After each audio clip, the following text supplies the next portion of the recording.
ഹരേ കൃഷ്ണ. ഹരേ കൃഷ്ണ. എല്ലാവർക്കും എന്റെ പ്രണാമം. ഹരേ കൃഷ്ണ. ഞാൻ ഒരു സംശയം ചോദിച്ചോട്ടെ പ്രഭു? ഇന്നലെ രേവതി പറയൂ. മാതാജി ഒരു ക്ലാസ് ഉണ്ടെന്ന് പറഞ്ഞേ, അത് വേറെ ക്ലാസ് ആണോ?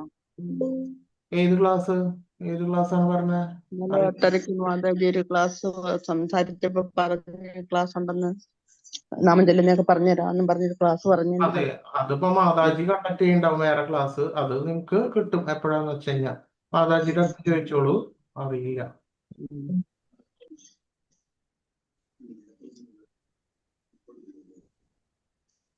ഹരേ കൃഷ്ണ പ്രഭുജി. ഹരേ കൃഷ്ണ. എല്ലാവർക്കും എന്റെ പ്രണാമം. പ്രഭുജി. ഹരേ കൃഷ്ണ. അപ്പോ ഒരു പ്രണാമം. ഓം അജ്ഞാനാതിമിരാന്തസ്യ ജ്ഞാനാഞ്ജനശലാകയ ചക്ഷുരുന്മീലിതം യേന തസ്മൈ ശ്രീ ഗുരവേ നമഃ. ശ്രീ ചൈതന്യ മനോഭീഷ്ടം സ്ഥാപിതം യേന ഭൂതലേ സ്വയം രൂപകഥാ മഹ്യം ദദാതി സ്വപദാന്തികം. വന്ദേഹം ശ്രീഗുരോ ശ്രീയുതപദകമലം ശ്രീഗുരുൻ വൈഷ്ണവാംശ്ച ശ്രീരൂപം സാഗ്രജാതം സഗണരഘുനാഥാന്വിതം തം സജീവം സാദ്വൈതം സാവധൂതം പരിജനസഹിതം കൃഷ്ണ ചൈതന്യദേവം ശ്രീരാധാകൃഷ്ണപാദാൻ സഗണ ലളിതാ ശ്രീ വിശാഖാന്വിതാംശ. നമ ഓം വിഷ്ണുപാദായ കൃഷ്ണപ്രേഷ്ഠായ ഭൂതലേ ശ്രീമതേ ഭക്തിവേദാന്ത സ്വാമിനേ ഇതി നാമിനേ. നമസ്തേ സാരസ്വതേ ദേവി ഗൗരവാണി പ്രചാരിണേ നിർവിശേഷ ശൂന്യവാദി പാശ്ചാത്യദേശധാരിണേ. വാഞ്ചാകൽപതരുഭ്യശ്ച കൃപാ സിന്ധുഭ്യേവ ച പതിതാനാം പാവനേഭ്യോ വൈഷ്ണവേഭ്യോ നമോ നമഃ. ഹേ കൃഷ്ണ കരുണാ സിന്ധോ ദീനബന്ധോ ജഗൽപദേ ഗോപേശ ഗോപികാ കാന്ത രാധാകാന്ത നമോസ്തുതേ. തപ്തകാഞ്ചന ഗൗരാംഗീ രാധേ വൃന്ദാവനേശ്വരി വൃഷഭാനുസുതേ ദേവി പ്രണമാമി ഹരിപ്രിയേ. ജയ ശ്രീകൃഷ്ണ ചൈതന്യ പ്രഭു നിത്യാനന്ദ ശ്രീ അദ്വൈത ഗദാധര ശ്രീവാസാദി ഗൗരഭക്തവൃന്ദ. ഹരേ കൃഷ്ണ കൃഷ്ണ കൃഷ്ണ ഹരേ ഹരേ ഹരേ രാമ രാമ രാമ ഹരേ ഹരേ. ഹരേ കൃഷ്ണ കൃഷ്ണ കൃഷ്ണ ഹരേ ഹരേ. ഹരേ രാമ രാമ രാമ ഹരേ ഹരേ. ഹരേ കൃഷ്ണ കൃഷ്ണ കൃഷ്ണ ഹരേ ഹരേ. ഹരേ രാമ രാമ രാമ ഹരേ ഹരേ. ഹരേ കൃഷ്ണ കൃഷ്ണ കൃഷ്ണ ഹരേ ഹരേ. ഹരേ രാമ രാമ രാമ ഹരേ ഹരേ. ഹരേ കൃഷ്ണ. എല്ലാവർക്കും പ്രണാമം. അധ്യായം 17.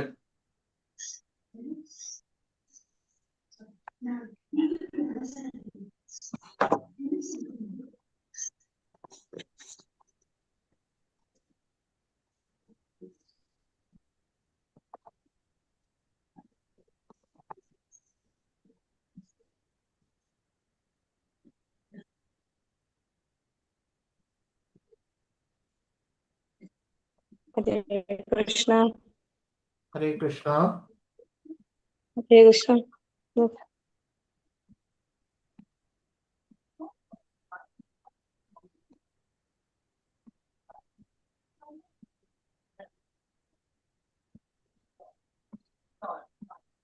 സ്ക്രീൻ കാണുന്നില്ല എല്ലാവർക്കും? സ്ക്രീൻ കാണുന്നുണ്ടോ?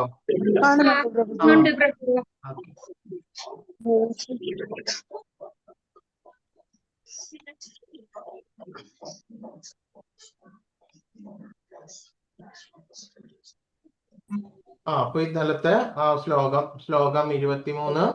ഓം തത്സമിതി നിർദ്ദേശോ ബ്രഹ്മണസ്ത്രിവിധി സ്മൃത ബ്രാഹ്മണസ്തേന വേദാശ്ച യജ്ഞാശ്ച വിഹിത പുരാ എന്ന് പറയുന്നു. സൃഷ്ടിയുടെ ആരംഭം മുതൽക്കേ പരമമായിട്ടുള്ള ആ നിരപേക്ഷ തത്വത്തെ സൂചിപ്പിക്കുവാൻ വേണ്ടി ഉപയോഗിച്ചിരുന്ന 3 വാക്കുകളാണ് ഓം, തത്ത്, സത്ത് എന്നിവ. പ്രതീകാത്മകങ്ങളായിട്ടുള്ള ഈ വാക്കുകൾ വേദോച്ചാരണത്തിലും യജ്ഞാനുഷ്ഠാനത്തിലും ബ്രാഹ്മണ പരമപുരുഷന്റെ തൃപ്തിക്കായിട്ട് ഉരുവിട്ടു പോന്നിരുന്നു. അപ്പോൾ ഇത്തരത്തിലുള്ള യജ്ഞങ്ങൾ പുരാതന കാലം മുതൽക്കേ തന്നെ ഭഗവാന് വേണ്ടി ആത്യന്തികമായിട്ട് ഭഗവാന് വേണ്ടിയിട്ട് സമർപ്പിക്കുവാൻ വേണ്ടിയിട്ട് ഉപയോഗിച്ചിരുന്ന സൂചകങ്ങളാണ്. മന്ത്രങ്ങളിലെ ഏത് മന്ത്രങ്ങളും ജപിച്ചാലും അതിലെ ഭഗവാന് വേണ്ടിയിട്ടുള്ള മന്ത്രത്തിലെ സൂചകങ്ങൾ ആണ് ഓം എന്നതും തത് എന്നും സത് എന്നും. അപ്പോൾ ഓമും തത്തും സത്തും എല്ലാം തന്നെ പരമപുരുഷോത്തമനായിട്ടുള്ള ഭഗവാന് സമർപ്പണം ചെയ്യുവാൻ വേണ്ടിയിട്ടുള്ള സൂചകങ്ങളാണ്. ഏത് മന്ത്രം എടുത്താലും അത്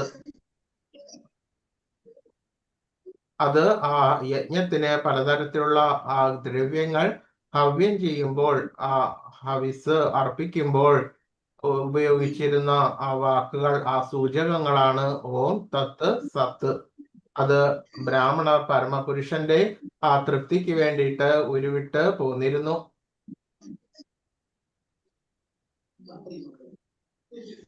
അസ്മാദ്യോമിത്യുദാഹൃത്യ യജ്ഞദാന തപക്രിയ പ്രവർത്തന്തേ വിധാനോക്ത സതതം ബ്രഹ്മവാദിനാം. അതുകൊണ്ട് വൈദിക നിയന്ത്രണങ്ങൾ അനുസരിച്ച് യജ്ഞദാന തപസ്സുകൾ അനുഷ്ഠിക്കുന്ന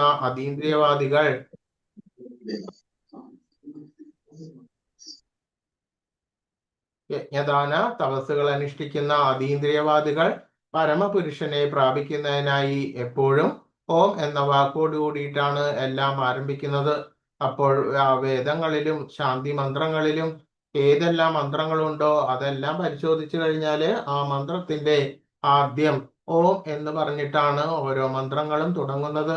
ആ ഓം എന്നത് ആ പരമ ദിവ്യോത്തമ പുരുഷന്റെ ആ സൂചകമായിട്ട് ആ ഭഗവാനെ പ്രതിനിധീകരിക്കുന്നത് ഓം തന്നെയാണ്. ആ ഭഗവാനും ഓം എന്ന ശബ്ദവും വ്യത്യാസം ഇല്ല.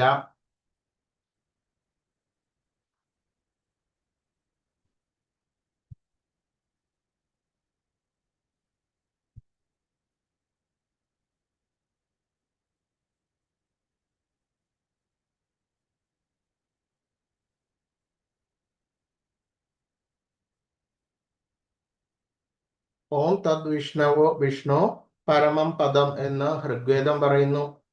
22-ാമത്തെ അധ്യായം 20-ാമത്തെ മണ്ഡലം. അതിൽ ആ വിഷ്ണുവിന്റെ പാദകമലം പരമമായിട്ടുള്ള ആ ഭക്തിയുടെ വേദിയാണ്.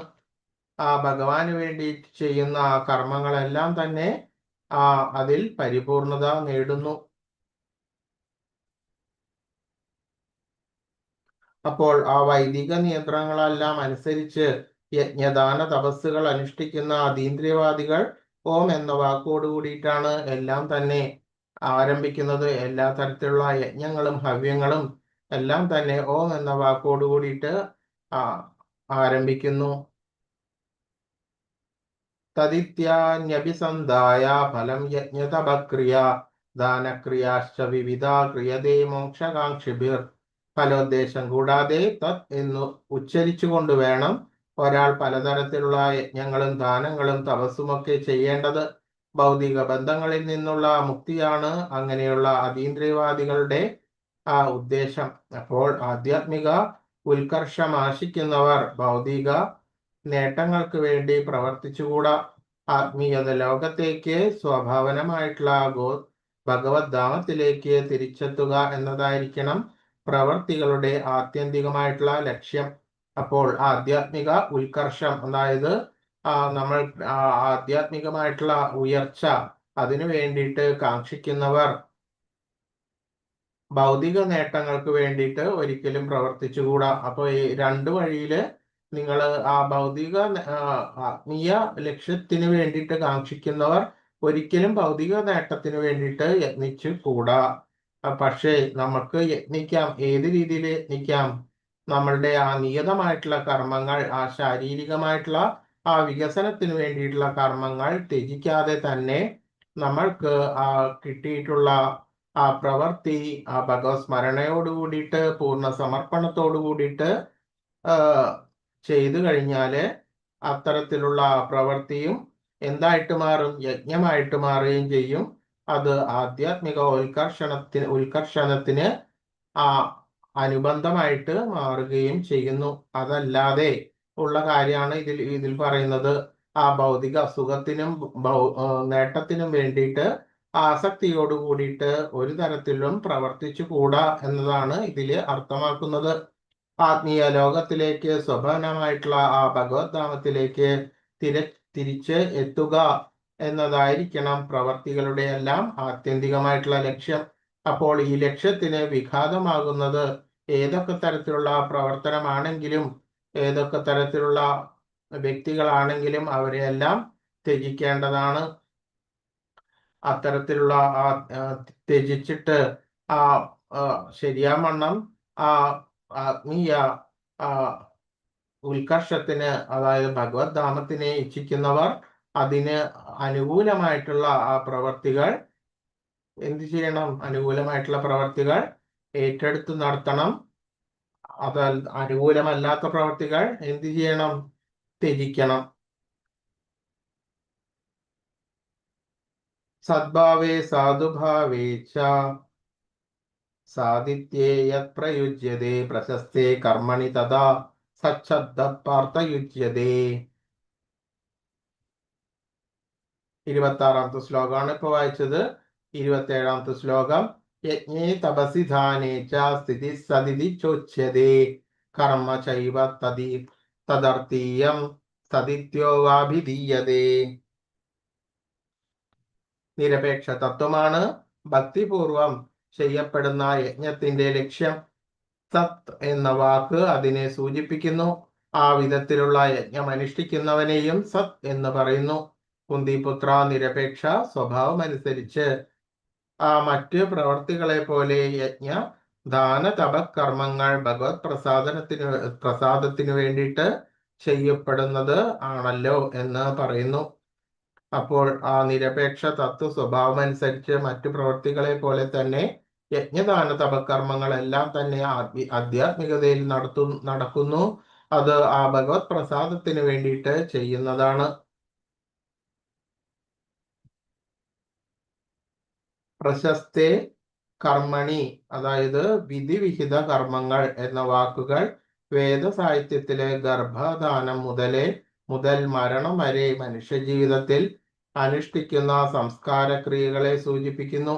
ജീവാത്മാവിന്റെ ആത്യന്തികമായിട്ടുള്ള മുക്തിക്ക് വേണ്ടി ചെയ്യുന്ന പവിത്രീകരണ പ്രക്രിയകളാണിവ.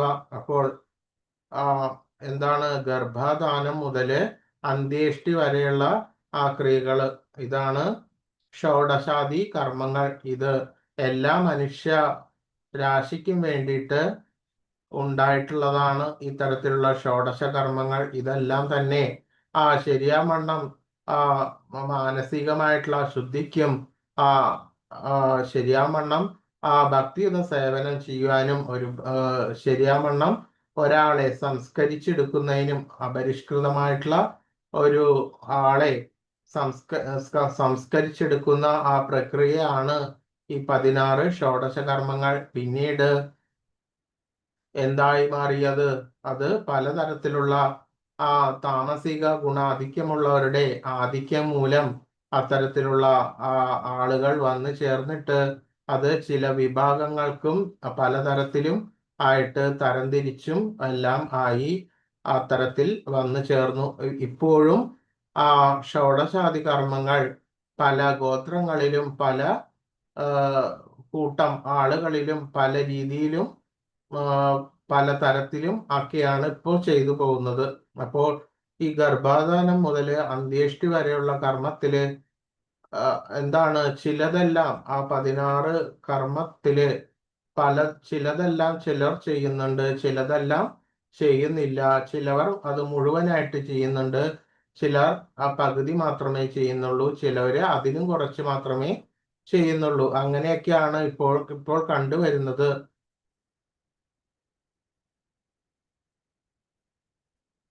ജീവന്റെ ആത്യന്തികമായിട്ട് മുക്തിക്ക് വേണ്ടി ചെയ്യുന്ന പവിത്രീകരണ പ്രക്രിയകളാണിവ. ഈ ക്രിയകളോടൊപ്പം തന്നെ ഓം തത് സത് ഉച്ചരിക്കുകയും വേണം. അപ്പൊ എല്ലാ തരത്തിലുള്ള ഈ 16 ക്രിയകളും നടക്കുന്ന സമയത്തും അപ്പോഴും ഭഗവാനെ സൂചിപ്പിക്കുന്ന ഓം എന്നും തത് എന്നും സത് എന്നുള്ള ഭഗവത് സൂചകമായിട്ടുള്ള വാക്കുകൾ ഉച്ചരിക്കുന്നു. സദ്ഭാവേ സാധുഭാവേ എന്ന വാക്കുകൾ ആധ്യാത്മിക അവസ്ഥയെ കുറിക്കുന്നു. കൃഷ്ണാബോധം പൂർവകമായിട്ടുള്ള കർമ്മം സാത്വികവും അത്തരം കർമ്മങ്ങളെ പറ്റി തികച്ചും ബോധമുള്ളവൻ സാധുവുമത്രേ. അപ്പോൾ ശരിയായിട്ടുള്ള ജ്ഞാനം കൃഷ്ണശാസ്ത്രം അതിനെക്കുറിച്ച് ശരിയാവണ്ണം ബോധമുള്ള ഒരാളെ ശരിക്കും ഒരു സാധു ആണ്. ഭക്തന്മാരുമായിട്ടുള്ള സഹവാസത്താൽ ആധ്യാത്മിക വിഷയത്തിൽ സ്പഷ്ടമാവുന്നതാണ് ശ്രീമദ് ഭാഗവതം. സദാം പ്രസംഗ എന്ന വാക്കുകളാണ് ഇവിടെ ഉപയോഗിച്ചിരിക്കുന്നത്. സത്സംഗം കൂടാതെ ആർക്കും ആധ്യാത്മികമായിട്ടുള്ള ജ്ഞാനം ലഭ്യമല്ല. അപ്പോൾ ഒരു വേള ഒരാൾക്ക് ജ്ഞാനം ലഭിച്ചാൽ പോലും അത് തുടർന്ന് കൊണ്ടുപോകാൻ വേണ്ടിയിട്ട് ആ സാധുസംഘം വളരെ പ്രാധാന്യം അർഹിക്കുന്നു. സാധുസംഘമില്ലാതെ ഒരാൾക്കും ശരിയാവണ്ണം ആ ഭക്തിയുടെ സേവനത്തിൽ മുന്നോട്ട് പോകുവാൻ, ആ ഭക്തിയിൽ മുഴുകുവാൻ, നിരർഗളമായിട്ട് ആ ഭക്തിയിൽ മുഴുകുവാൻ സാധ്യത വളരെ ചുരുങ്ങും.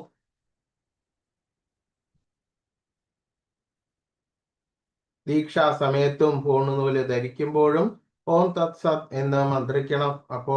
ഇപ്പോൾ അത് ചില ആളുകളിൽ മാത്രമായിട്ട് ഉപനയനം ഒതുങ്ങി. അപ്പോൾ ആ ഉപനയന സമയത്തും തത് സത്, ഓം തത് സത് എന്ന് ഉച്ചരിക്കുന്നു. പരമപുരുഷനെ ലക്ഷ്യമാക്കിയിട്ടുള്ള ഏത് യജ്ഞത്തിലും അങ്ങനെ ചെയ്യണമെന്നാണ് വിധി. അപ്പോൾ ഈ ഷോഡശ കർമ്മങ്ങളെല്ലാം ആ ഭഗവാന് അർപ്പിക്കുന്ന യജ്ഞങ്ങളായിട്ട് തന്നെയാണ് നിലനിന്നിരുന്നത്. പിന്നീടാണ് ഈ ഷോഡശ കർമ്മങ്ങളുടെ അപജയം വരുന്നത്.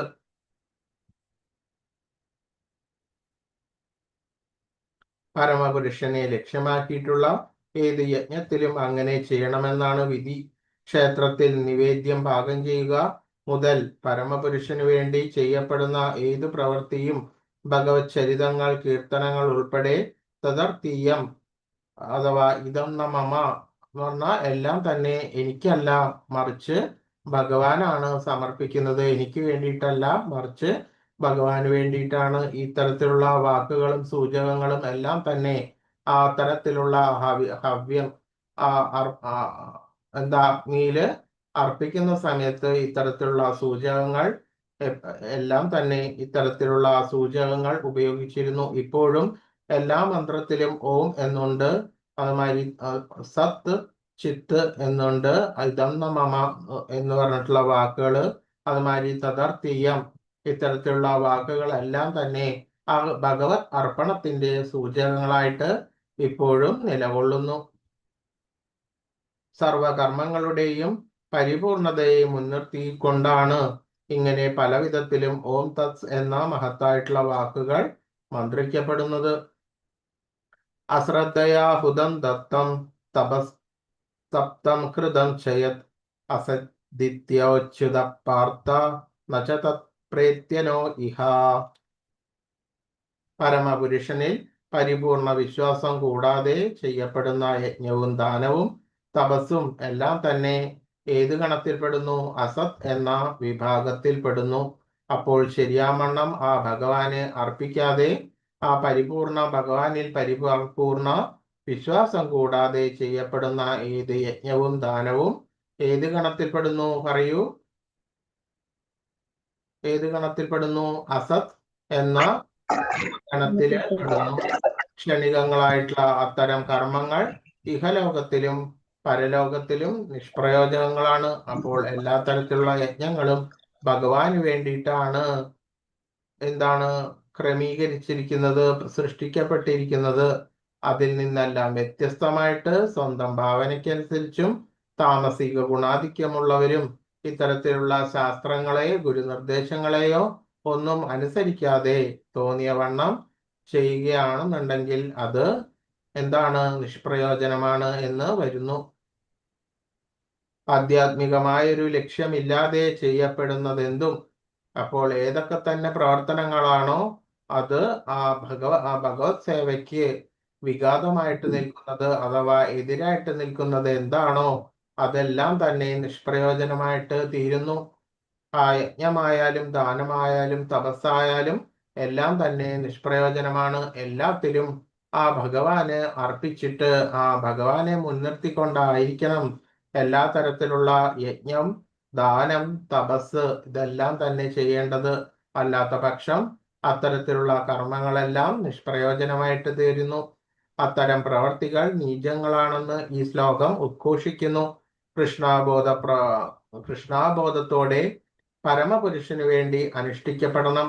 ഏത് കർമ്മവും വിശ്വാസമില്ലാതെയും ശരിയായിട്ടുള്ള നിർദ്ദേശമില്ലാതെയും ചെയ്യുന്നതിന് സാഫല്യം ഇല്ല. വൈദിക ഗ്രന്ഥങ്ങളെല്ലാം തന്നെ ഭഗവാനിൽ വിശ്വസിക്കണമെന്ന് ഉപദേശിക്കുന്നു. വേദവിഹിതങ്ങളായിട്ടുള്ള ആ കർമ്മങ്ങളെയെല്ലാം പരമമായിട്ടുള്ള ലക്ഷ്യം കൃഷ്ണനെ അറിയുക എന്നതാണ്. ഈ പ്രമാണം അനുസരിക്കാത്തവർക്കും വിജയ ലബ്ധി ഇല്ല. വിശ്വാസിനായിട്ടുള്ള ഒരു ആധ്യാത്മിക ആചാര്യനെ മാർഗദർശിയാക്കിക്കൊണ്ട് ആദ്യം മുതൽക്കേ തന്നെ കൃഷ്ണാബോധത്തോടെ പ്രവർത്തിച്ച് വരികയാണ് ഉത്തമം. അതാണ് വിജയത്തിലേക്കുള്ള വഴി. ബദ്ധമായിട്ടുള്ള അവസ്ഥയിൽപ്പെട്ടിരിക്കുന്ന മനുഷ്യൻ ദേവന്മാരെയോ പ്രേതങ്ങളെയോ കുബേരാദി യക്ഷന്മാരെയോ ആരാധിക്കാൻ ആഗ്രഹിക്കും. അത് എന്തുകൊണ്ടാണ്? അവര് ബദ്ധാവസ്ഥയിൽപ്പെട്ടിരിക്കുന്നു. അവര് പലതരത്തിലുള്ള ഭോഗേച്ഛകൾക്കും വശംവദമായിക്കൊണ്ട് പലതരത്തിലുള്ള ദേവ ഗന്ധർവ യക്ഷന്മാരെ ഉപാസിക്കുവാൻ വേണ്ടി ആരംഭിക്കുന്നു. അത് അവരുടെ ആ രാജസിക താമസിക ഗുണാധിക്യമാണ് കാണിക്കുന്നത്. നേരിട്ട് കൃഷ്ണാബോധത്തിൽ എത്തുന്നവനാകട്ടെ ത്രിഗുണങ്ങൾക്കും അതീതനാണ്. ക്രമേണ ഉത്കർഷം പ്രാപിക്കുന്ന ഒരു പ്രക്രിയ ഉണ്ടെങ്കിൽ കൂടി ശുദ്ധഭക്തന്മാരുമായിട്ടുള്ള സമ്പർക്കത്താൽ നേരിട്ട് കൃഷ്ണാബോധത്തിലെത്തിക്കുന്ന ഈ മാർഗമാണ് ഉത്തമം. ഈ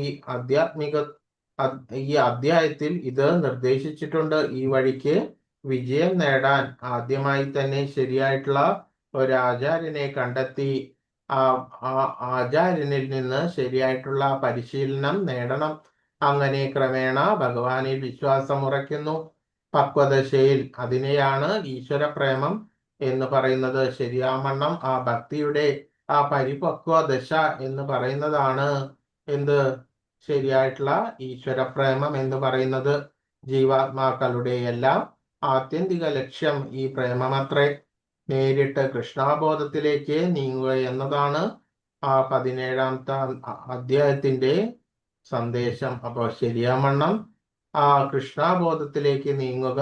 ആ കൃഷ്ണാബോധത്തിന് സാധൂകരിക്കുന്നത്, അതായത് അതിന് അനുബന്ധമായിട്ടുള്ള അതിന് സഹായകമായിട്ട് നിൽക്കുന്ന എല്ലാ തരത്തിലുള്ള പ്രവർത്തികളും ഭഗവത് ഇച്ഛയോടുകൂടിയിട്ട് നിറവേറ്റുക. അതിന് എതിരായിട്ടുള്ളത് അഥവാ വിഘാതമായിട്ടുള്ള പ്രവർത്തനങ്ങൾ ചെയ്യാതിരിക്കുക. അഥവാ ചെയ്താലും അത് നിഷ്പ്രയോജനമാണ് എന്ന് ഈ അധ്യായത്തിൽ പറയുന്നു. അപ്പോൾ ശ്രദ്ധാവിഭാഗം എന്ന ഈ അധ്യായം കഴിഞ്ഞു.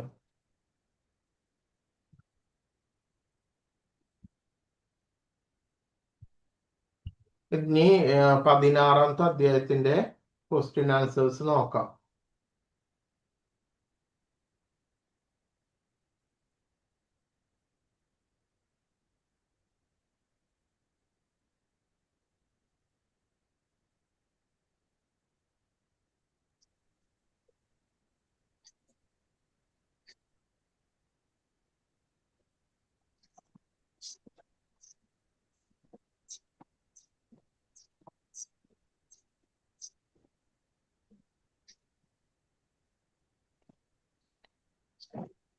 അതിലാറിന് ക്വസ്റ്റ്യൻ ആൻസർ ക്വസ്റ്റ്യൻ ഇട്ടിട്ടില്ലല്ലോ. ഇടാം. 9 ക്വസ്റ്റ്യൻസ് ഉണ്ട്. ആ ക്വസ്റ്റ്യൻസ് നോക്കുക. എല്ലാരും കണ്ടോ? കൃഷ്ണ പ്രഭുജി 16ാം അധ്യായത്തിന്റെ അല്ലേ ദേവാസുര ഭാവങ്ങൾ? അതെ അതെ അതെ. 9 ക്വസ്റ്റ്യൻ ഉണ്ട്. 9 ക്വസ്റ്റ്യൻ ഉണ്ട്. ആ ക്വസ്റ്റ്യന് ആൻസർ ചെയ്യാൻ വേണ്ടി നോക്കാം. എന്ന് പറഞ്ഞാൽ അത് നിങ്ങളത് നോട്ട് ചെയ്തിട്ടുണ്ടെങ്കിൽ നിങ്ങൾക്ക് അത് പെട്ടെന്ന് പറയാൻ വേണ്ടിയിട്ട് സാധിക്കും. പ്രഭുജി ഇതെല്ലാം ഫസ്റ്റ് ലെവലിൽ തന്ന ക്വസ്റ്റ്യനാണ്. അതെ, എന്നാലും അതിപ്പോ രണ്ടാമത് എനിക്ക് ഇട്ട് തന്നിട്ടുള്ള ഇതാണ്. അപ്പൊ നിങ്ങളത് ഇത് വളരെ ഇമ്പോർട്ടന്റ് ആയതുകൊണ്ടാണ് ആയിരിക്കണം പിന്നെ ഈ ക്വസ്റ്റ്യൻ തന്നെ ഇടുന്നത്. അത് പറഞ്ഞു കഴിഞ്ഞാൽ ഇത് അതിന്റെ എസൻസ് ആണ്. ഇപ്പൊ ഇതിന് പുറത്ത് വേറെ ഒന്നും ചോദിക്കാനില്ല. ഞാനല്ല ഈ ക്വസ്റ്റ്യൻ ഇട്ടേക്കുന്നത്.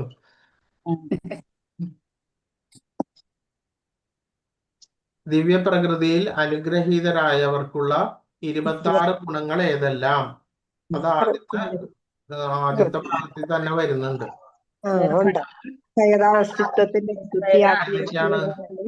ആത്മനിയന്ത്രണം, യജ്ഞം, വേദഘടനം, തപസ്, ലാളിത്യം, അഹിംസ, സത്യം, ക്രോധമില്ലായ്മ, ത്യാഗം, ശാന്തി, പരദൂഷണത്തിൽ വെറുപ്പ്, സർവ്വവിധികളോടും കാരുണ്യം, ലോഭമില്ലായ്മ, മൃദുല സ്വഭാവം, വിനയം, സ്ഥിരനിശ്ചയം, തേജസ്, ക്ഷമ, ധൈര്യം, ശൗചം, അസൂയരാഹിത്യം, ബഹുമതിക്കുള്ള വാഞ്ചയില്ലായ്മ, ഇതെല്ലാം ദിവ്യപ്രകൃതിയാൽ അനുഗ്രഹീതയുടെ ദൈവതയുള്ള ശരിയാണ്. ഞാനൊന്നും കൂടി പറയാം. അറിയാത്തവര് ഒന്ന് നോട്ട് ചെയ്ത് വെച്ചോളൂ. പുസ്തകം ഭാഷ്യം ഭഗവത്ഗീത കയ്യിലുള്ളവർക്ക് അത് ആദ്യം തന്നെ ഏതൊക്കെയാണ് 16ാമത്തെ അധ്യായത്തിലെ 1ാമത്തെ ശ്ലോകമാണ്. ഏത്? അഭയം സത്വ സംശുദ്ധർ ജ്ഞാനയോഗ വ്യവസ്ഥിതി ദാനം ദമശ്ച യജ്ഞശ്ച സ്വാധ്യായസ്തവ ആർജവം. അതേപോലെ തന്നെ അഹിംസ സത്യം അക്രോധ ത്യാഗ ശാന്തിര പൈശുനം ദയാഭൂതേശ്വലോലുപ്തം ആർദവം ഹ്രീരചാബലം തേജക്ഷമ ധൃതി ശൗചം അദ്രോഹ നാദിമാനിത ഭവന്തി സമ്പദാം ദേവി അഭിജാതസ്യ ഭാരത. അങ്ങനെ 1 മുതൽ 3 വരെയുള്ള ശ്ലോകങ്ങളിലാണ് ഈ 26 ഗുണങ്ങള് ഭഗവാൻ പറഞ്ഞിട്ടുള്ളത്. അർജുനൻ ഏത് ഗുണത്തിലാണ് പിറന്നത്? ദൈവിക ഗുണത്തിലാണ് അർജുനൻ പിറന്നത്. ശ്ലോകം 20 ആരെ കുറിച്ചിട്ടാണ് ഭഗവാൻ പറയുന്നത്? തമോ ഗുണികളുടെ പ്രവർത്തനത്തിനെ കുറിച്ചിട്ടാണ് ശ്ലോകം 20 പറയുന്നത്. ഏതൊക്കെയാണ് തമോ ഗുണക്കാരുടെ രീതി വരുന്നത്? ഏതാണ്? ഗർവം, അഹങ്കാരം, അഭിമാനം, ക്രോധം, അജ്ഞാനം. ശരി അത് തന്നെയാണ്. ആസുര സ്വഭാവത്തിലുള്ളവരുടെ സ്വഭാവം എങ്ങനെയാണ്? ഗർവം, അഹങ്കാരം, അഭിമാനം, ക്രോധം, പാരുഷ്യം, അജ്ഞാനം. അതന്നെ. നരകത്തിന്റെ 3 കവാടങ്ങൾ ഏതൊക്കെയാണ്? കാമം, ക്രോധം, ലോഭം. കാമം, ക്രോധം, ലോഭം. ഇതാണ് 3 കവാടം. ബദ്ധരായിട്ടുള്ള ജീവാത്മാവിൽ കാണുന്ന 3 ദോഷങ്ങൾ ഏതെല്ലാം?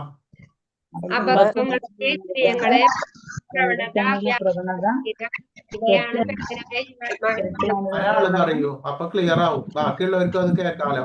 അറിയുന്ന പറയൂ. ഇന്ദ്രിയങ്ങൾ, വഞ്ചന പ്രവണത, വ്യാമോഹശീലം, ഇവയാണ് ബദ്ധനായ ജീവാത്മാവിൽ കാണുന്ന 3 ദോഷങ്ങൾ.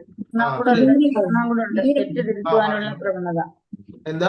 തെറ്റുപറ്റാവുന്ന പ്രവണത. ശരി ഏത് ശ്ലോകാണെന്ന് പറയൂ. ഏത് ശ്ലോക? അത് പല ശ്ലോകങ്ങളിലായിട്ട് കാണുന്നുണ്ട്. ഒന്നും കൂടെ പറയണം. അത് വേവേ പറഞ്ഞിട്ട് എഴുതാൻ പറ്റില്ല. ഇന്ദ്രിയങ്ങൾ, വഞ്ചിക്കാനുള്ള പ്രവണത, തെറ്റ് വരുത്തുവാനുള്ള പ്രവണത, വ്യാമോഹശീലം. ക്ലിയർ ആയില്ലേ എല്ലാവർക്കും? അടുത്തത് 1 അപക്വങ്ങളായ ഇന്ദ്രിയങ്ങൾ, 2 വഞ്ചിക്കാനുള്ള പ്രവണത, 3 തെറ്റ് വരുത്തുവാനുള്ള പ്രവണത, 4 വ്യാമോഹശീലം. ശരിയാ? അടുത്തത് ചൈതന്യ മഹാപ്രഭു ജനങ്ങളോട് ഉപദേശിച്ചത് എന്താണ്? ഒന്നുകൂടെ ഉണ്ട് പ്രഭുജി. സമൂഹത്തിലെ എല്ലാത്തരം വീഴ്ചകൾക്കും കാരണം എന്താണ്? മനുഷ്യ സമൂഹത്തിലെ ബദ്ധനായ ജീവാത്മാവിന് 3 ദോഷങ്ങളുണ്ട്. അത് ശരി. മനുഷ്യ സമൂഹത്തിലെ എല്ലാത്തരം വീഴ്ചകൾക്കും കാരണം എന്താണ്? ശാസ്ത്രവിഹിതങ്ങളായ വചനങ്ങളെ കണക്കിലെടുക്കാതെ തന്നിഷ്ടം പോലെ പ്രവർത്തിക്കുന്നവർക്ക് പരിപൂർണതയോ പരമലക്ഷ്യപ്രാപ്തിയോ സുഖം പോലുമോ നേടാനാവില്ല. അത് തന്നെയാണ് കറക്റ്റ്. അപ്പൊ അത് ക്ലിയർ ആയില്ലേ എല്ലാവർക്കും? 23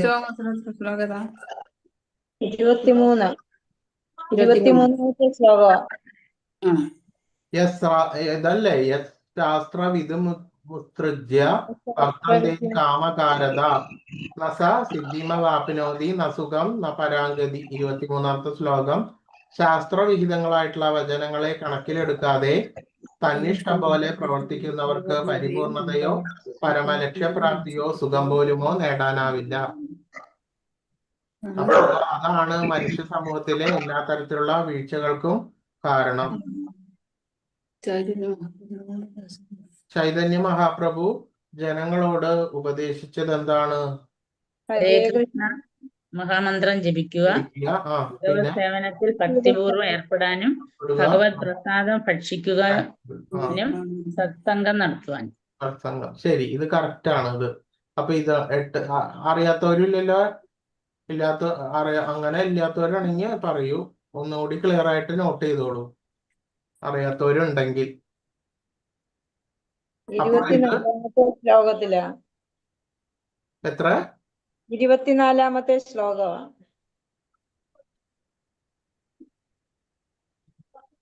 അതെ അതെ, അതെ ശരിയാണ്. അതിന്റെ ഭാവാർത്ഥത്തിലാണ് അതുള്ളത്. ചൈതന്യ മഹാപ്രഭു ജനങ്ങളോട് പറഞ്ഞത്. അപ്പോൾ ഇത്രയൊക്കെ തന്നെ ഭഗവാൻ നമ്മളോട് പറഞ്ഞത് അതിനേക്കാളും കുറേയും കൂടി ലളിതമാക്കിയിട്ട് ചൈതന്യ മഹാപ്രഭു നമുക്ക് പറഞ്ഞു തന്നിട്ടുള്ളതാണ് ഇത്. എന്താണ്? ഭഗവാന്റെ തിരുനാമം ജപിക്കുക. അത് ചൈതന്യ മഹാപ്രഭു ഈ പ്രക്രിയയെ അത്യന്തം ലളിതമാക്കിയിട്ടുണ്ട്. അതാണ് ഹരേ കൃഷ്ണ മഹാമന്ത്രം ജപിക്കുവാനും ഭഗവത് സേവനത്തില് ഭക്തിപൂർവം ഏർപ്പെടാനും ഭഗവത് പ്രസാദം ഭക്ഷിക്കുവാനുമാണ് ജനങ്ങളോട് ഉപദേശിച്ചത്. ഈ ഭക്തി സാധനകൾ നേരിട്ട് ഏർപ്പെടുന്ന ഒരാൾ വൈദിക സാഹിത്യങ്ങൾ വീണ്ടും വണ്ണം പഠിച്ചിട്ടുണ്ടെന്ന് പറയാം. അപ്പോൾ ഇത്രയും കുറച്ച് കാര്യങ്ങൾ ചെയ്താൽ പോലും അത്രയും ലളിതമായിട്ടാണ് പറഞ്ഞു തന്നിട്ടുള്ളത്. അപ്പൊ അത്ര മാത്രം മതിയാകും. അപ്പൊ വളരെയധികം പാണ്ഡിത്യമില്ലെങ്കിൽ പോലും അറ്റ്ലീസ്റ്റ് ഇത്രയെങ്കിലും കാര്യങ്ങൾ നമ്മൾ ചെയ്ത് ശീലിക്കണം എന്നുള്ള രീതിയാണ് പറയുന്നത്. കലിയുഗത്തിൽ ആരെല്ലാം തമ്മിലാണ് മത്സരം നടത്തുന്നത്? 9-ാമത്തെ നമ്മുടെ സ്വയം ഉള്ളിലുള്ള നന്മയും തിന്മയും തമ്മിൽ. നന്മയും തിന്മയും തമ്മിലുള്ള മത്സരം തന്നെയാണ്. ആസുരികമായിട്ടുള്ള ഗുണവും ദൈവിക ഭാവവും ദൈവിക ഭാവവും കാരണമാണ്. ഹരേ കൃഷ്ണ. അപ്പോ അതിൽ തന്നെയാണ് കേട്ടോ എന്താണ്? ആ ബദ്ധനായ ജീവാത്മാവിൽ കാണുന്ന ദോഷങ്ങളും ഈ ഭാവാർത്ഥത്തിലാണ് കൊടുത്തേക്കുന്നത്. 24-ാമത്തതിന്റെ 794-ാമത്തെ പേജിലാ. നിങ്ങൾ നോട്ട് ചെയ്ത് വെക്കണ സമയത്ത് അത് വേഗം നോട്ട് ചെയ്ത് വയ്ക്കുമ്പോൾ അത് പെട്ടെന്ന് മനസ്സിലാക്കാൻ പറ്റും. കിട്ടിയില്ലെങ്കിൽ അതെ അതെ. അപ്പൊ അതുകൊണ്ടാണ് നോട്ട് ചെയ്യേണ്ടത് നോട്ട് ചെയ്തോളാൻ വേണ്ടിട്ട് പറയുന്നത്.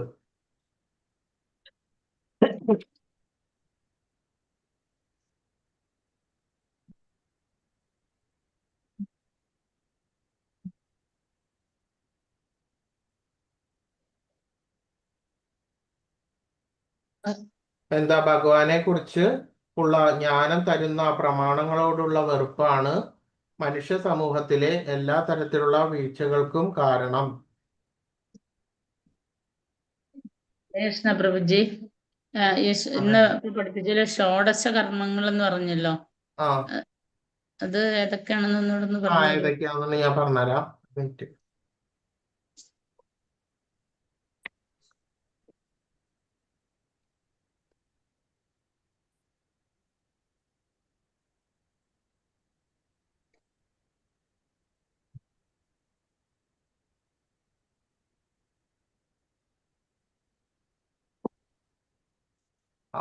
എഴുതി വെച്ചോളൂ.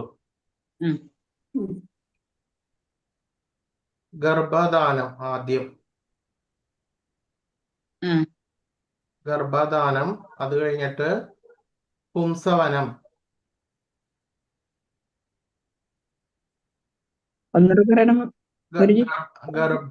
ഗർഭദാനം. രണ്ടാമത്തത് പുംസവനം. എന്തോ പ്രഭുജി അതിന്റെ മീനിങ്? മീനിങ് എന്ന് പറഞ്ഞാല് ഗർഭദാനം എന്ന് പറഞ്ഞാല് അതറിയാം. പുംസവനം എന്ന് പറഞ്ഞാല് ആദ്യത്തെ ആ ക്രിയയില് ആ ഗർഭം സ്ഥിരീകരിച്ച ആ സമയത്ത് അതിനുള്ള തരത്തിലുള്ള പലതരത്തിലുള്ള ഹെർബൽ പച്ചമരുന്നുകളെല്ലാം ഉപയോഗിച്ചിട്ട് അവർക്ക് അത്തരത്തിലുള്ള ഒരു തരത്തിലുള്ള ക്രിയകളാണ് പുംസവനം. നസ്യം ഇതെല്ലാം അതിൽ പെടുന്നുണ്ട്.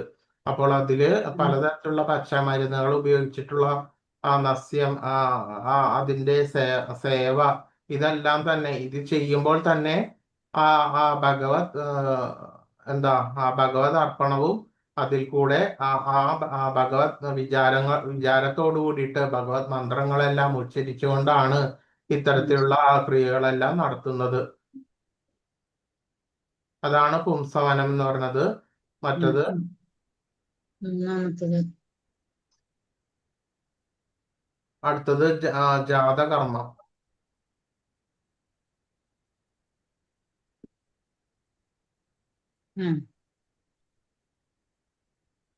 ഒരു മിനിറ്റ്, ഒന്നും കൂടി അല്ല, അത് കഴിഞ്ഞിട്ട് സീമന്തം എന്ന് പറഞ്ഞിട്ടുള്ള ഒരു ക്രിയയും കൂടി ഉണ്ട് പുംസവനം കഴിഞ്ഞിട്ട്. മൂന്നാമത്തെ അതെ അതെ. സീമന്തം. അത് കഴിഞ്ഞിട്ട് വിഷ്ണുബലി.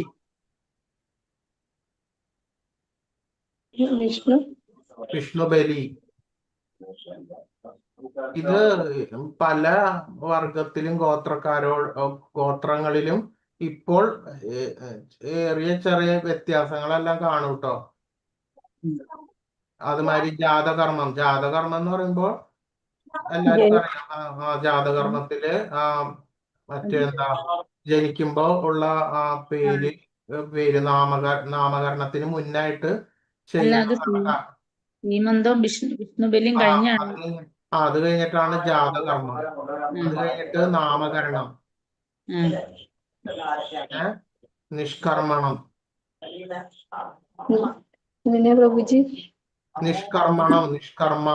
നിഷ്കർമ്മണം എന്ന് പറയുന്നു.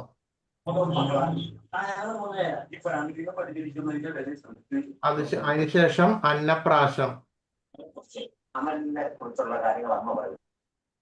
നാമകരണം കഴിഞ്ഞിട്ട് നിഷ്ക്രമണം, അത് കഴിഞ്ഞിട്ട് അന്നപ്രാശം.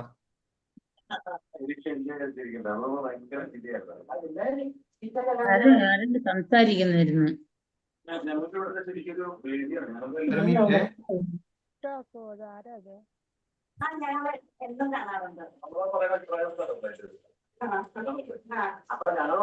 ഒന്ന് മ്യൂട്ട് ചെയ്യൂ.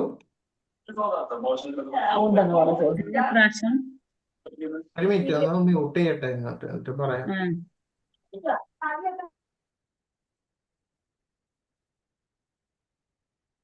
നാമകരണം, നിഷ്ക്രമണം, അന്നപ്രാശം, ചൗളം.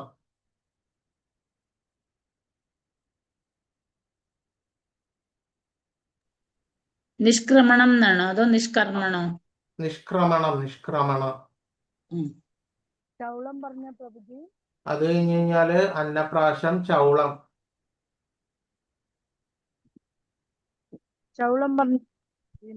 ചൗളം ഞാൻ പറഞ്ഞുതരാം. ആദ്യം ഇത് എഴുതിയെടുക്കും. ചൗളം, അത് കഴിഞ്ഞ ഉപനയനം.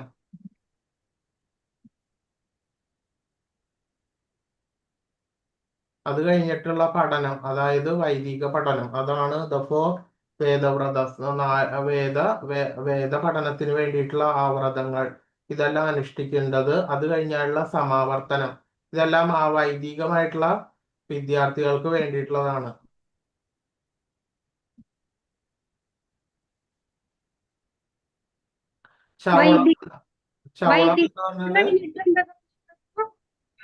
എന്താണ് വൈദിക കഴിഞ്ഞിട്ട് വേദത്തിന് പഠിക്കുന്നതിന് വേണ്ടിയിട്ടുള്ള ആ വ്രതങ്ങളെല്ലാം എടുക്കുന്നത്.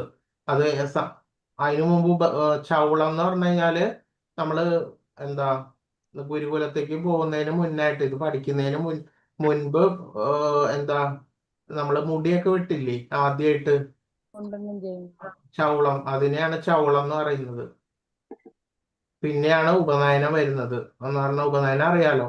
പിന്നെ വേദ പഠനത്തിന് വേണ്ടിയിട്ടുള്ള ആ വ്രതം, അതാണ് അതിന് മുന്നോടിയായിട്ടുള്ള വ്രതം എടുക്കുന്നത്. അതിനുശേഷം സമാവർത്തനം.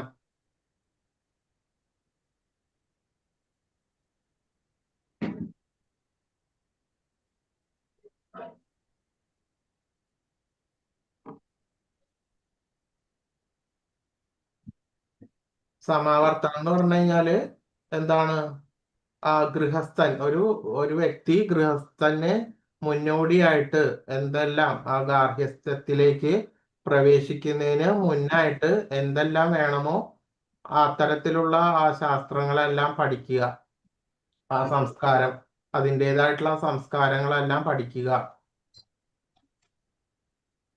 അപ്പൊ അതിൻ്റെതായിട്ടുള്ള ധർമ്മശാസ്ത്രങ്ങൾ, ഒരു ഗൃഹസ്ഥന് വേണ്ടി വരുന്നിട്ടുള്ള ഉത്തരവാദിത്തങ്ങൾ എല്ലാം തന്നെ, അതായത് അഗ്നിഹോത്രം, അതുമാതിരി എന്താണ് അതിഥി സേവ, ഗോസേവ, മറ്റ് എന്ത് ഭൂത ഭൂത ഭൂത ഗണങ്ങൾക്ക്, അതായത് സർവ്വജീവജാലങ്ങൾക്കും വേണ്ടിയിട്ടുള്ള സേവ, ഇതെല്ലാം പിതൃക്കൾക്ക് വേണ്ടിയിട്ടുള്ള ബലി, ഇതെല്ലാം തന്നെ ഉത്തരവാദിത്തങ്ങളാണ്. അപ്പൊ ഇതനുസരിച്ചിട്ടുള്ള ധർമ്മശാസ്ത്ര പഠനമാണ് സമാവർത്തനത്തിൽ ഉൾപ്പെടുന്നത്. ഇത് മാത്രമല്ല, അതിനേക്കാൾ ഉപരി ഒരു ഗൃഹസ്ഥൻ പാലിച്ചിരിക്കേണ്ട കടമകളും അതിനനുസരിച്ചിട്ടുള്ള ധർമ്മശാസ്ത്രങ്ങളുടെയും പഠനമാണ് സമാവർത്തനത്തിൽ വരുന്നത്. പിന്നെ വരുന്നതാണ് വിവാഹം.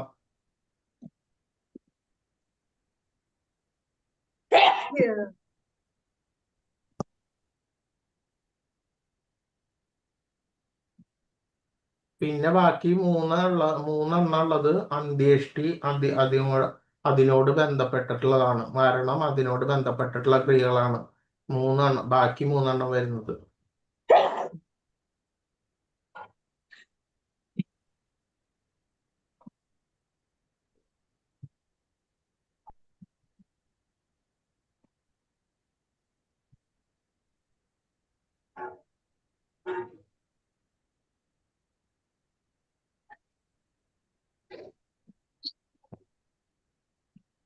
അപ്പൊ ആയില്ലേ, മഹാവ്രതം കഴിഞ്ഞ അന്ത്യേഷ്ടി 16 അപ്പൊ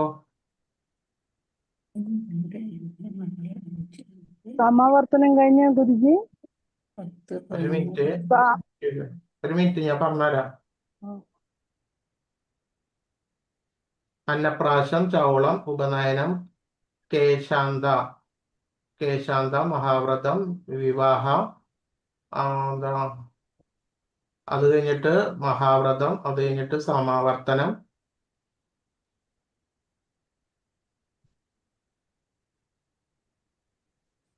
ഹരേ കൃഷ്ണ പ്രഭുജി. സമാവർത്തനം, മഹാവ്രതം, അന്ത്യേഷ്ടി. ഉപനയനം കഴിഞ്ഞിട്ട് പറഞ്ഞത് വൈദിക പഠനാണ്. ഒരു മിനിറ്റ്. ഉപനയനം 9-ാമത്തെയാണ്. ചൗളം കഴിഞ്ഞിട്ട് ഉപനയനം. 10-ാമത്തത് ഉപനയനം. 9-ാമത്തെ ഉപനയനം. 10 വൈദിക പഠനം. 10ആയോ? ഞാൻ ആദ്യം മുതലേ പറയാം. അപ്പൊ അതിൽ വിട്ടുപോയതുണ്ടെങ്കിൽ എഴുതിയെടുത്തോളൂ. ഞാൻ ആദ്യം പറഞ്ഞിട്ട് ഞാൻ പെട്ടെന്ന് ചെറിയ ഡിസ്ക്രിപ്ഷൻ ആയിട്ട് പറഞ്ഞുതരാം. ഗർഭധാനം, അത് എന്താ, ആദ്യം തന്നെ ഗർഭം സമയത്തുള്ള റിച്വൽസ്, അത്തരത്തിലുള്ള ശാസ്ത്രവിധികൾ അനുസരിച്ചിട്ടുള്ള ഗർഭധാന കർമ്മങ്ങൾ, അതിന് പിൻബല ഭഗവത് സേവ, അതിന് ആവശ്യമായിട്ടുള്ള മന്ത്രങ്ങളെല്ലാം ഉച്ചരിച്ചിട്ടുള്ള ഗർഭധാന ക്രിയ, അതേപോലെ തന്നെ പുംസവനം, പലതരത്തിലുള്ള ഹെർബൽസ്, അതായത് എന്താ പച്ചമരുന്നുകൾ, ഇതെല്ലാം തന്നെ സേവ, ഇത് ചെയ്യുമ്പോൾ തന്നെ എന്താ അത്തരത്തിലുള്ള ഭഗവാന്റെ മന്ത്രങ്ങളൊക്കെ അനുസരിച്ചിട്ട് ഈ പുംസവനം എന്നിട്ടുള്ള ക്രിയ ചെയ്യുന്നു. അതിനുശേഷം 4-5-ാമത്തെ മാസം ആണ് സീമന്തം എന്നിട്ടുള്ള ഒരു ക്രിയ ചെയ്യുന്നത്. അപ്പൊ നിങ്ങളുടെ സീമന്തം എന്നുള്ള ക്രിയ ചെയ്യുന്നു. അത് കഴിഞ്ഞിട്ട് ജാതകർമ്മം അത് ചെയ്യുന്നു. നാമകരണം. വിഷ്ണുബലി പറഞ്ഞു. പറയാം. സീമന്തത്തിൽ തന്നെയാണ്, ആ സമയത്ത് തന്നെയാണ് വിഷ്ണുബലി ചെയ്യുന്നത്. അത് ജാതകർമ്മം ചെയ്യുന്നു. അപ്പൊ സീമന്തം എന്നുള്ളത് 3-ാമത്തെയും ജാതകർമ്മം എന്ന് പറഞ്ഞാൽ 4-ാമത്തെയും വരുന്നു. അടുത്തത് നാമകരണം 5-ാമത്തത്.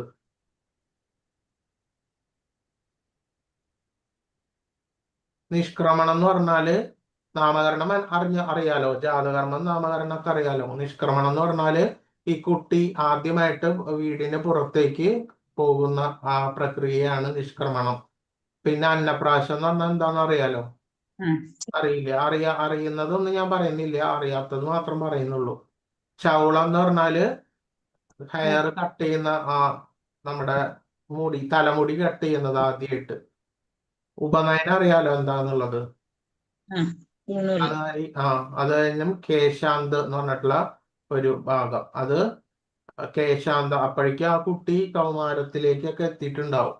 അപ്പൊ ആ സമയത്ത് എന്താ ഇപ്പൊ ഷേവിങ് ചെയ്യില്ലേ ഫസ്റ്റ് ആയിട്ട് ഉം. ആ കുട്ടി, അത് ഒരു 16 വയസ്സിൽ ഉള്ള ആ പ്രക്രിയയാണ് കേശാന്ത് എന്ന് പറഞ്ഞിട്ടുള്ള പ്രക്രിയ. അതിനുശേഷം മഹാവ്രതം എന്ന് പറഞ്ഞാല് ബ്രാഹ്മണം, ആരണ്യകം, മറ്റു വൈദിക പഠനത്തിന് വേണ്ടിയിട്ട് ആ കുട്ടി പ്രവേശിക്കുകയാണ് ആദ്യമായിട്ട്. അപ്പൊ ആ സമയത്ത് ചെയ്യുന്ന പ്രക്രിയയാണ് മഹാവ്രതം. അടുത്തത് 12ാമത്തെ വിവാഹം, മാരേജ്. അപ്പൊ അതിലുള്ള ക്രിയകളെല്ലാം ഇതെല്ലാം തന്നെ ഭഗവാനെ മുൻനിർത്തി, ഭഗവാന്റെ മന്ത്രങ്ങളെല്ലാം മുൻനിർത്തിയിട്ടാണ് ഇതെല്ലാം തന്നെ ചെയ്യുന്നത്. അടുത്തത്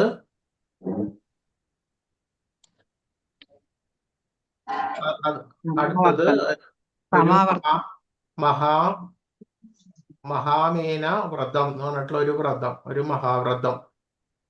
അത് കഴിഞ്ഞാൽ ഒരു ഇയറില്, ഒരു കൊല്ലം നീണ്ടു നിൽക്കുന്ന ഒരു വ്രതമാണത്. അത് നമ്മളെന്താ ചെയ്യാ, ചാൻഡിങ്, ഇതെന്താ വേദങ്ങളെല്ലാം ഉച്ചരിക്കില്ലേ, സ്വരിതം, ഉച്ചാര്യം, അങ്ങനെയൊക്കെ പറഞ്ഞിട്ടുള്ള പലതരത്തിലുള്ള ഗൈഡൻസ് ഈ ഇതിൽ നടത്തുന്നുണ്ട്. അപ്പൊ അതെല്ലാം പഠിക്കുന്നതിന് വേണ്ടിയിട്ടുള്ള തയ്യാറെടുപ്പ്, അത് ഒരു കൊല്ലം നീണ്ടു നിൽക്കുന്ന ഒരു വ്രതമാണത്. അതാണ് മഹാവ്രതം എന്ന് പറയുന്നത്. അതിനുശേഷം സമാവർത്തനം 14ാമത്തെ വരുന്നത്.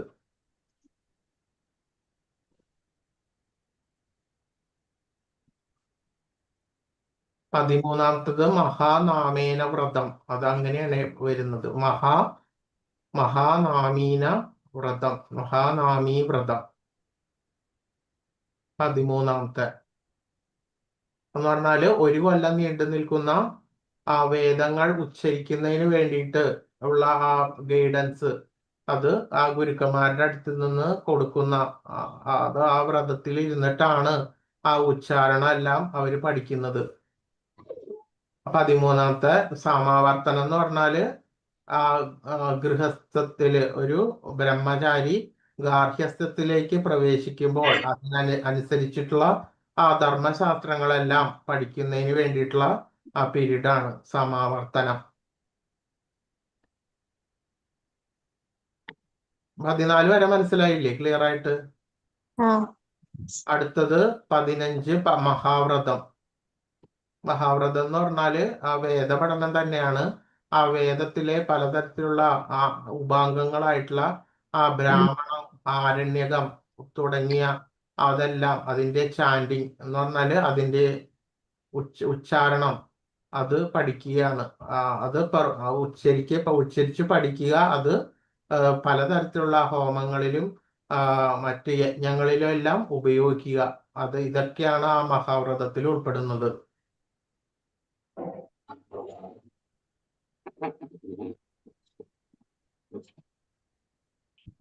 മെയിനായിട്ട് മഹാവ്രതം എന്ന് പറഞ്ഞാല് ബ്രാഹ്മണം, ആരണ്യകം എന്നിട്ടുള്ള ആ വൈദികമായിട്ടുള്ള ഗ്രന്ഥങ്ങളുണ്ട്. അതിന്റെ പഠനവും അതിന്റെ ഉപയോഗവും, അതാണ് മഹാവ്രതം. 15 വരെ കഴിഞ്ഞു. അടുത്തത് അന്ത്യേഷ്ടി, 16ാമത്തെ എന്ന് പറഞ്ഞാല് മരണം നടക്കുമ്പോ അതിനനുസരിച്ചിട്ടുള്ള ഇഷ്ടികൾ എന്ന് പറയുമ്പോ അതിന്റെ ക്രിയകൾ. ക്ലിയർ ആയില്ലേ എല്ലാവർക്കും? ഓക്കെ, അപ്പൊ അത്രേ ഉള്ളൂ. അപ്പൊ ഇതില് ഈ 16 ക്രിയകളിലും ചില ക്രിയകളെല്ലാം നമ്മളുടെ ഗോത്രങ്ങളിലും ചില ആളുകളിലും എപ്പോഴും നടന്നു വരുന്നുണ്ട്. ചിലത് എന്താണ് നഷ്ടപ്രായമായിട്ട് പോയിട്ടുണ്ട്. ചിലവര് ഈ 16 ക്രിയകളും മുഴുവനായിട്ട് ചെയ്യുന്നുണ്ട്. അങ്ങനെ ചില ഭാഗങ്ങളിലാകട്ടെ ഈ 16 ക്രിയകൾ എന്താണ് പലതരത്തിലുള്ള വ്യത്യാസങ്ങളോട് കൂടിയിട്ട് ചെയ്തുകൊണ്ടിരിക്കുന്നുണ്ട് ഇപ്പോ. അപ്പോ ഇതാണ് ശരിയാമണ്ണുള്ള 16 ഷോഡശ ക്രിയകൾ.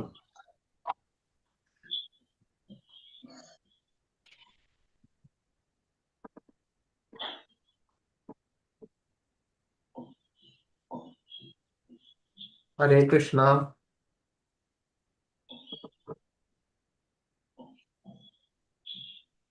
അറ്റൻഡൻസ് എല്ലാരും അറ്റൻഡൻസ് ഇട്ടില്ലേ? ലിങ്ക് കണ്ടില്ലേ?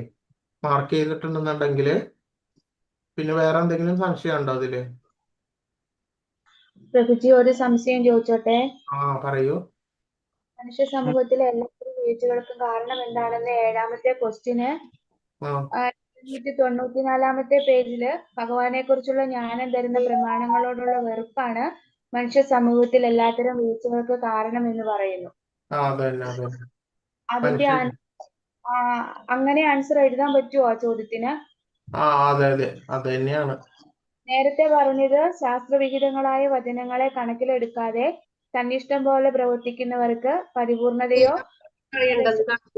അതെ, അത് ഒരു തരത്തിൽ അല്ലെങ്കിൽ വേറെ രീതിയിൽ പറയാം. എല്ലാം തന്നെയാണ് ഭഗവാന്റെ ശരിയാവണ്ണമുള്ള ഭക്തിയുത സേവനം മറക്കുക ഉള്ള ഏതവസ്ഥയും ഏതിലേക്കാണ് പോകുന്നത്? നിങ്ങൾക്ക് നിങ്ങളുടേതായിട്ടുള്ള വാക്കുകളിൽ എഴുതാം, കുഴപ്പമൊന്നുമില്ല. ഇതില് പറയുന്നത് ഭഗവാനെ കുറിച്ചിട്ടുള്ള ജ്ഞാനം തരുന്ന പ്രമാണങ്ങളെ കുറിച്ചിട്ടുള്ള വെറുപ്പ്. അതായത് അപ്പൊ അത് നിങ്ങളുടേതായിട്ടുള്ള വാക്കുകളിൽ നിങ്ങൾക്ക് മനസ്സിലായത് ഏതോ അതാണ് എഴുതാൻ പറയുന്നത്. അങ്ങനെ വരുമ്പോ ശരിയാവണ്ണം എന്താ ഭക്തിയുത സേവനം ചെയ്യുവാൻ വേണ്ടിയിട്ടുള്ള ജ്ഞാനത്തിന്റെ അവഗണന, വെറുപ്പ്, ഇതൊക്കെയാണ് ഇതിൽ ഉദ്ദേശിക്കുന്നത്. അപ്പോൾ ഇതിനോടനുബന്ധമായിട്ട് അത് തന്നെ കാണാപ്പാഠം വെച്ചിട്ട് കാണാപ്പാഠം പഠിച്ചിട്ട് എഴുതാനല്ല പറഞ്ഞത്, നിങ്ങൾക്ക് അറിയുന്നത് എഴുതാനാണ് പറയുന്നത്. ക്ലിയർ ആയോ? അപ്പൊ ഇതില് പറയുന്നത് അതേപടി നിങ്ങൾ പഠിച്ചിട്ട് അതേപടി എഴുതാനല്ല സ്കൂളിലെ പോലെ പറയുന്നത്. നിങ്ങൾക്ക് അറിഞ്ഞിട്ടുള്ള വാക്കുകൾ ഏതോ അതാണ് നമ്മൾ ഉദ്ദേശിക്കുന്നത്. ഹരേ കൃഷ്ണ. ഹരേ കൃഷ്ണ.